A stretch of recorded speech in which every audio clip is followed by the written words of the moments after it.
okay? Okay, what's your question? All right, this is more of a somber question.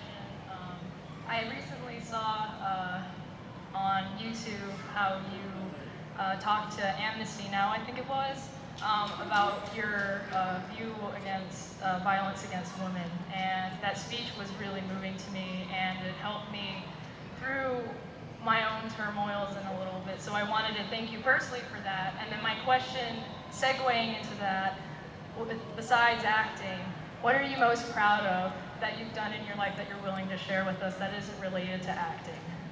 Great question. Thank you.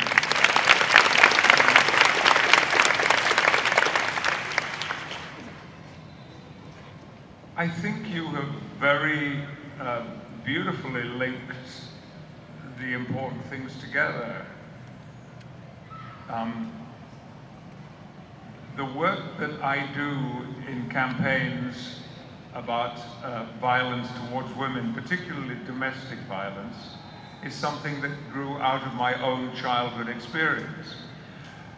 And I am associated particularly with one organization in England called Refuge, which has, since the 1970s, provided, among many other services, safe houses for women and children. And I mean safe houses, where they can go and feel, perhaps for the first time in years, secure with their children.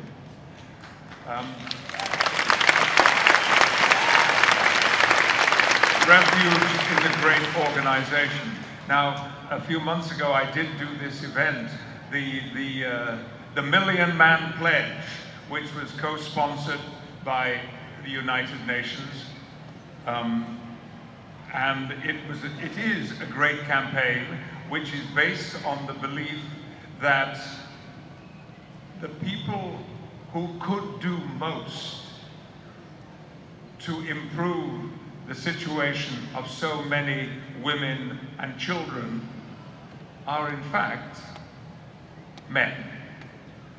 It's in our hands to stop violence towards women. So I do what I do.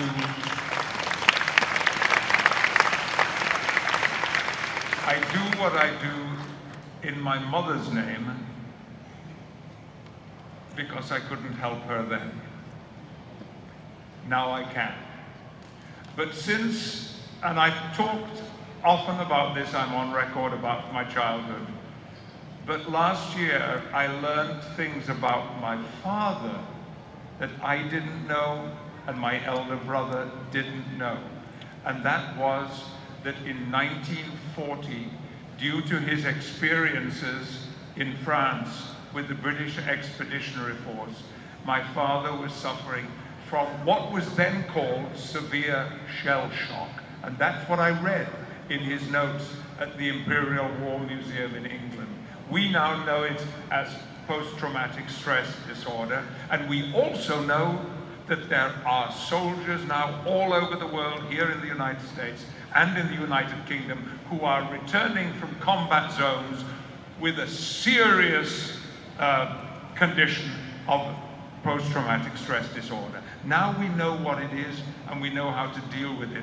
In 1940, it was just shell shock, and basically soldiers were being told, pull yourself together, get a grip on yourself and get out there and be a man.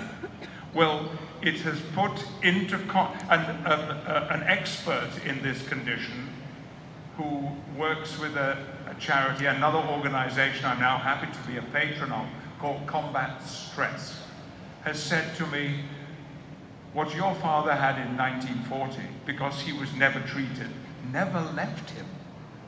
And all the conditions of your childhood that you have described to me are classic symptoms of veterans who were suffering from this serious psychological and physical illness. So I work for Refuge for my mother, and I work for Combat Stress for my father in equal measure.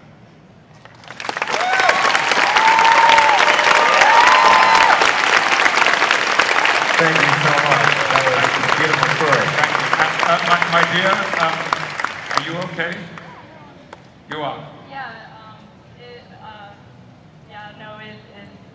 the thing that happened, it's past, and it was just a point of accepting that that it was okay, that it happened, and that that I wasn't, because one thing I've noticed is there's still that shaming of the women. Yes. And so that speech really just finally let me say it's okay that that happened, and I can move on and heal. So I really appreciate it, I really do. As a child, I heard in my home doctors and ambulance men say, "Mrs. Stewart, you must have done something to provoke him. Mrs. Stewart, it takes two to make an argument." Wrong. Wrong. My mother did nothing to provoke that. And even if she had, violence is never, ever a choice that a man should make. Ever.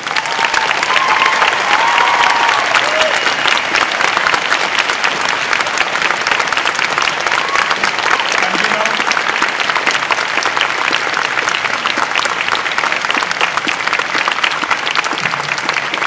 guys, thank you. I look around and I see a lot of men standing up, and that's brilliant, because you have here in Texas a man called Michael Rawlings, Mayor of Dallas. Michael was with me on that platform at the United Nations event, and he spoke so potently and so powerfully about these issues. He spoke about it from his own experience of being a Texan and of living and working in Dallas. And I was so proud to share that platform with him. He's a remarkable individual. Okay, we're going to talk about other things. Right. You take care of yourself. You want a hug?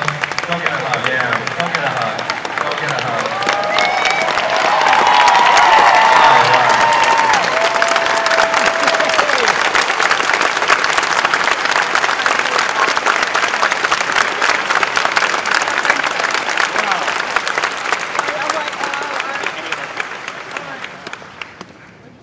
Almost impossible to follow. So